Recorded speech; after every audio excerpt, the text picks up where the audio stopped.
Hey everybody, happy Wednesday. Thanks for joining us here on Northern Life. Hunter McCullough, I'm Brian Half. Appreciate you joining us. So I got to start the show talking about this. I was walking through the hillside yesterday afternoon with Mary, and I saw a bumper sticker that I think we need to talk about. Okay. We need to start the show off hot, or, on this note, maybe cold. Geez. I saw a bumper sticker on somebody's car, and it read essentially this. I found another one online. Gatorade should be thicker. What? I don't know if I necessarily agree with that, but thought maybe we should discuss this.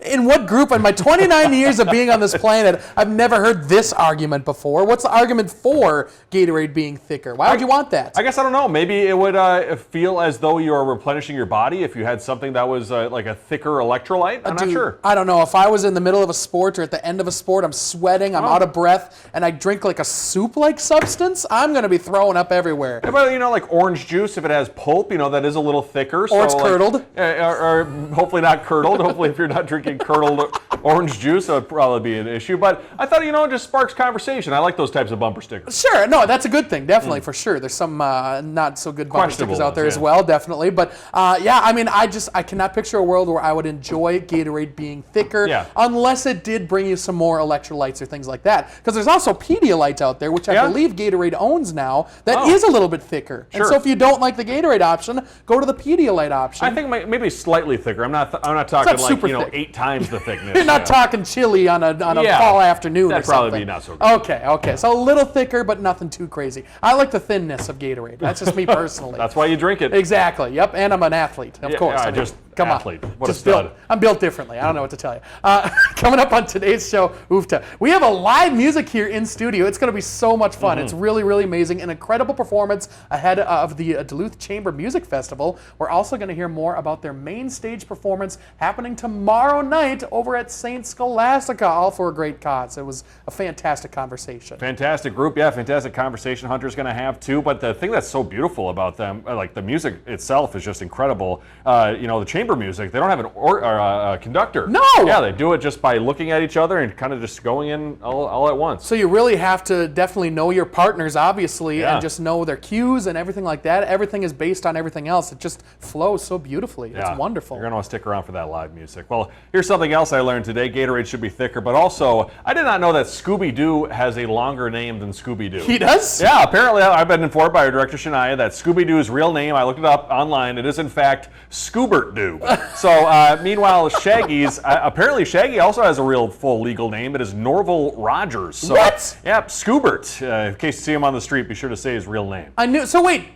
Isn't Fred's last name Rogers too? I thought it was Fred Rogers. I don't know. Are Shaggy and Fred cousins or something like that? That would have to be some deeper diving. Yes, that's two different personalities right there. Talk about family, different genes. But Shaggy apparently known for the shaggy hair, hence that's how he got his nickname. That makes sense, sure, definitely. And I'm not sure as to why Scoobert is a real name. What a weird name for a dog. I mean, Scooby's a cool name, of course, but Scoobert makes no sense. Also, I've never seen someone so angry as to my father. My father is not a Scrappy-Doo fan. Yeah. Same with my dad. Yeah. Cannot stand Scrappy-Doo. I don't know what happened in their lives to where they just have this hatred for this little cute dog, but they can't stand it. I don't understand it. Nobody likes Scrappy-Doo. Also, we've been informed by Director Shania, Fred's last name is Jones. Oh, it's Jones. Yeah. I thought it was Rogers. I'm thinking of Mr. Rogers.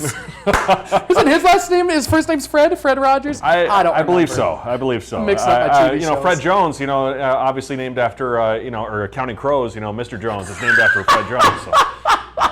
We're just making stuff up on this Thursday. Or Wednesday? What day is it today? Do not fact check this show. No, don't ever. This show is not the one to fact check. Well, our morning anchor Anna Ekberg sent us this one. I think we've seen the photos of it before here in Duluth, but there is a brand new owner of the iconic Flintstone-like house here in town. The so-called Mushroom House was built using polyurethane foam, giving it 3 distinctive dome shapes. Duluth entrepreneur and ski legend George Hovland built the house back in 1970. Hovland competing in the 1952 Winter Olympics in the Nordic combined event. And as you can tell, definitely has its own unique style to it. That's a quirky house if I've ever seen one for sure. It's not the white that gets me all around. It's the shag blue carpet that comes with it too. It's quite the contrast there. Well, the white and the purple, kind of pop. If you're a Vikings fan, hopefully owns it now. So, that's true. Yeah, that'd be kind of a sweet place to watch the Vikings game. Oh my gosh, it's too much white everywhere, you know? I need some different colors all around. A lot of foam. Yes, a lot of foam. Gotta get used to that. Well, hey, fall is just around the corner, and nothing points to a return of fall more than pumpkin-flavored beverages. Dunkin', rolling out their flavored drinks today, so you can count on finding pumpkin spice signature lattes, either hot or iced. Meanwhile, Starbucks' hugely popular PSL will be back on the menu August 25th. And if you're not a Starbucks or a Dunkin' fan, Caribou has their fall items out on the menu starting tomorrow. Dude, I don't know. I love every season around here. Maybe not spring so much, but this weekend there was a little chill in the air at times. Saw a couple leaves changing, and it kind of got me excited. I'm excited for this fall to happen. I know we're recording this on a Tuesday, and I believe, Tuesday overnight, some places potentially hit in the 30s. Some 30s, perhaps some isolated frost in locations, which, I mean, it's definitely not too early to be talking about that, which is kind of crazy in itself that we're going to be seeing these temperatures falling sooner than we think. Frosty August. Yep. How about that? Well, I still can't believe I made a hole-in-one last year, but how about this in Canada? At 92 years young, Verna Philby has accomplished what many golfers spend a lifetime chasing. She hit her first ever hole-in-one on an 89-yard par 3 in Ontario, and the ace came on her brother's 91st birthday, and so obviously, being Canadian, she had to celebrate with a little Crown Royal. Verna's getting lit. That's what I'm talking about. Wow. Also, congratulations. That's my next TV name, Verna Philby. Yeah, that's a great name Great name. there. Sounds like a member of the Scooby-Doo gang. Right? Yeah. What? Amazing. Also, that's a great feat at 92 years old Yeah. to be able to get a hole-in-one. That's absolutely insane. Love it. Love to see it. And great news for fellow Americans before the break. Gambling is down in the U.S., well, at least for the number of people who admit to gambling. So a new Gallup survey shows 45% of adults report any kind of gambling. That includes lottery tickets, casinos, gambling on predictive markets, which is down significantly from 64% years ago. But however, fewer Americans also say gambling is morally acceptable. Okay, interesting. I bet with the rise of sports gambling on phones, that's going to go back up. That's going to be a problem. Yep. Well, hey, coming up after the break, live music filling the studio later here on Northern Live.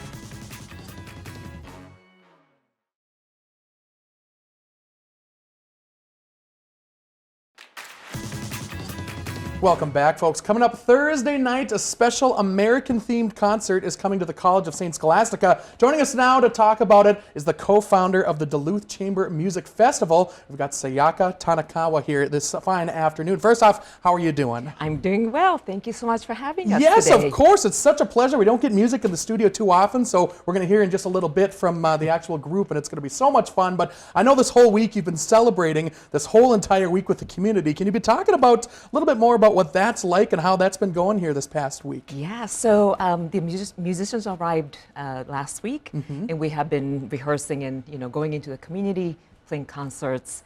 And so yesterday we were at the Essential Hospital and also at the Ecumen Lakeshore. Oh, cool! Playing our music to a very appreciative audience members. And that's kind of what a lot of music is about in general, is just the community in general. So talk about the community and how cool is it to be involved and see the community get involved in such a special project? Yeah, so one of the reasons why we founded this series, the festival, is to bring music into the community, to all parts of the community. And then so it's really, and to make it accessible to everybody. Yes. And so it's been really a joy to, perform in these unconventional spaces and to meet the audience members who may or may not have had a lot of opportunities to hear classical music. I love it, absolutely. And tomorrow night, already coming up pretty quick here, is the special performance that's American-themed. And so talk about exactly what that entails, the America-themed performance. Yeah, so actually this season we have a lot to celebrate. So it's our 5th season of the festival. Oh my gosh. Yeah, it's been a while since we started. And then also we're celebrating American, anniversary. Yes, yep, milestone. 25th anniversary. Exactly. Yep. And then so we created a program that explores the many voices that make up the American classical music tradition. Yeah. And I think we have a very unique voice. And so, we will be playing pieces like A Ragtime by William Bolcom. Cool. Some selections of songs by George Gershwin. And so that's very jazzy, very bluesy. They're really virtuosic and fun pieces. And you mentioned, the separation of American artists versus the European folks over there. What kind of characteristics do each have versus each other? What makes the American composers pretty unique? Yeah, that's a really good question. So, You know, so we are actually concluding the program with a piece Yeah. by Dvorak. It's a string quartet with a nickname, American. Oh. And it's an interesting piece because it was written, so Dvorak is Czech, he's Bohemian, and he visited the US, including the Midwest and New York, in the late 1800s. And so this piece is inspired by his visit here. And he had a theory, which is that true music actually is, you know, where the spirituals, it's the folk tunes, the cowboy songs, Yes. and jazz and all that. So he encouraged American composers to really, you know, explore that. And so that's basically what we're doing.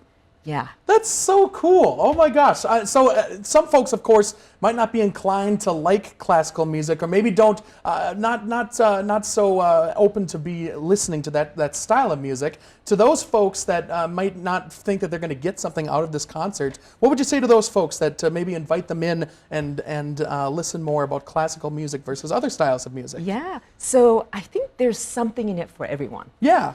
And so we have so many different styles of pieces that we programmed.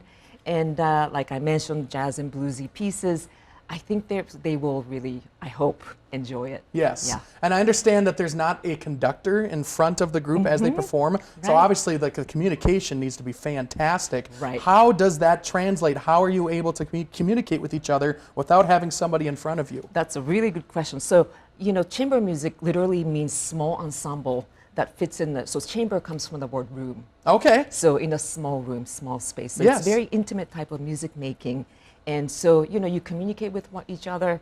And that's one of the reasons why the musicians came so early. We've been rehearsing. Oh, And yeah. So, yeah, we work and we really try to figure things out and create something that is maybe greater than the individual parts. And you have people from all over the country, correct, that are Yes. going to be coming up. What is it about Duluth and this area that draws people to come up into this region and perform this beautiful music? Yeah, you know, I've been coming here for many years actually at this point, and I love it here. Yes, a beautiful area. It really is beautiful, the lake, and you know, but we also have a very good friend here, and that was one of the reasons why we started coming here. And also my co-artistic director, Matt Young, used to live in Minnesota. He's now based in San Francisco, but so we have a lot of Minnesota ties. That's wonderful, definitely. And explain, I know we're going to be listening to music here in this next block, just a quick, brief explanation of what we're about to hear here today. Yes, so we are going to be playing the first movement of Dvorak's string quartet, nicknamed American, and so the first movement. Of Sure. that piece. That's going to be, I'm very, very excited. Like I said, we don't get music too often here. So Yaka, thank you very much for Thank you joining us so here much. today. It's happening Thursday at 7 o'clock. A suggested donation of $20 for this wonderful nonprofit. We'll hear more right after the break.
the back. Big thanks to the wonderful ensemble from the Duluth Chamber Music Festival for stopping by. Incredibly impressive. Absolutely beautiful. My gosh. Just violins and orchestration is just absolutely so cool. Something about live strings, too, just filling the Northern News Now station is pretty Yes. awesome. And as you heard Hunter say, the main stage concert is happening Thursday at 7 p.m. at the Mitchell Auditorium at the College of St. Scholastica. There is a $20 suggested donation to support their nonprofit, so you can find your tickets. You can enjoy more of their sounds at DuluthChamberMusicFestival.org. Such a cool theme, too. I mean, you don't think too often about the American composing artists Yeah. that contributed to such a lexicon of different works in the Wow. classical music. That was a lot of different words I just spit out. I don't even know what I said. Easy on the terminology. I'm sorry, there. folks. All right, great. Well, coming up tomorrow here on Northern Life, we're going to be joined by the team at the Duluth Tattoo Company. We're going to be hearing from Mitch Goggins about this weekend's Great North Tattoo Fest over at the Deck, including what you can find from their team and learn more about the Twin Ports tattoo community as a whole. Dude, did you show off your sick tats? That I you did. got? I showed a little smiley face. They had a little chuckle about that. So, but it seems like it's going to be impressive. Over 140 artists coming to the Deck this weekend. So if you want a tattoo, there's a chance for that. And if you want to get rid of a tattoo, there's a funny competition coming up as well. I love that, too. That's going to be an absolute blast for sure. Thanks for joining us here today. We love you so much. We'll see you later. Have a good one.